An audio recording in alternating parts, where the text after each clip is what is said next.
guest today is Abdulrahman, a young American converted to Islam in an early age. Let us hear his story.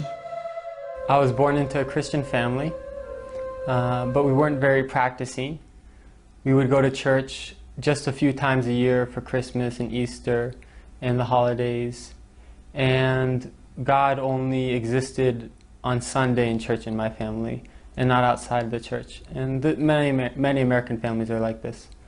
I've always been a very logical thinker, and when I was about 11 or 12 years old and I started thinking for myself, I asked myself, does God exist? And this question I felt was pushed on me by a clash between science and religion, or rationality and religion in America. And I think that tradition goes back to the Christian church in Europe. And there were always issues between the Catholic Church and science and advancement.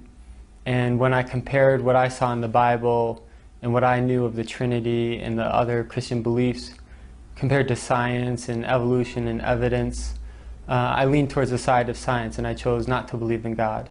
Abdulrahman came to Jordan in a scholarship to study Arabic language with a group of other students. Among them is Jalal, who lives with Abdulrahman in the same apartment.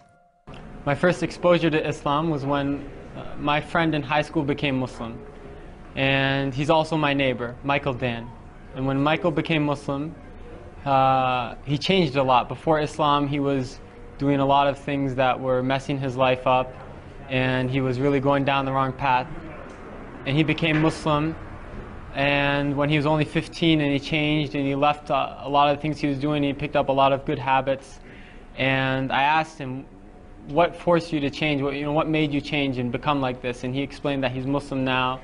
And at that time, this was before September 11th, people in America really didn't know a lot about Islam, and even today they don't know a lot. And I asked him, what is Islam? Who are Muslims? And he explained to me about Muslims, and I was surprised that Islam is very close to Christianity and Judaism.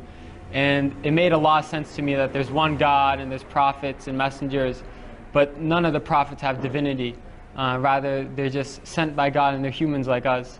And I didn't really want to become Muslim at that time, but it just made sense to me logically. After a while, I read a book called The Autobiography of Malcolm X. And in that book, I really appreciated the image that Malcolm X presented of Muslims, and I wanted to become Muslim after that, because I saw in Islam a solution to racism and a lot of other problems in America. But I didn't believe in God.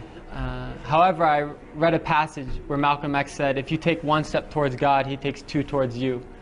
So I left eating pork, and I left some of the things that are prohibited in Islam with the intention that God guide me.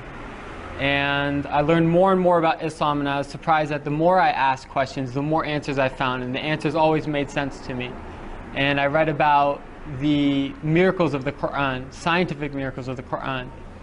And they're many. I got to know Abdulrahman through a program funded by the State Department called the Critical Language Scholarship, in which we spent 2 months studying in an Arabic country, and it happens to be Amman, Jordan this year.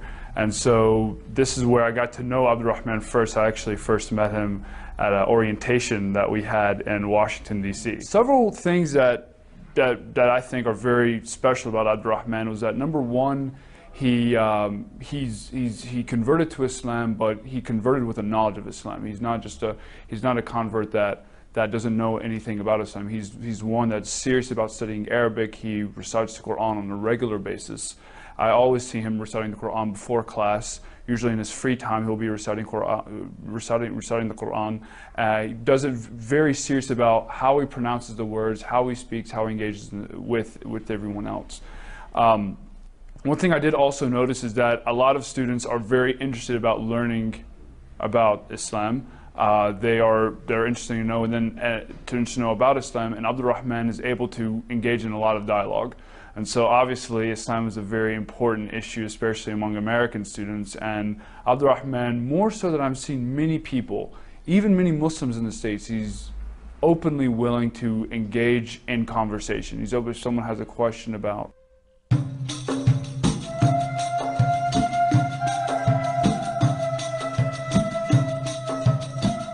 We are now with Abdulrahman in Aker Center. where he takes intensive courses in Arabic language.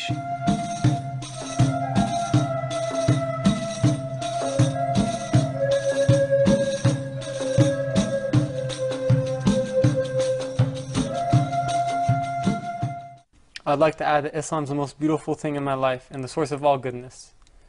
It's a message that every soul finds tranquility with, and a sense of purpose and fulfillment and true happiness. And I encourage everyone to take a step towards God, and they'll find that God takes 2 steps towards them. Because this is a light from Allah.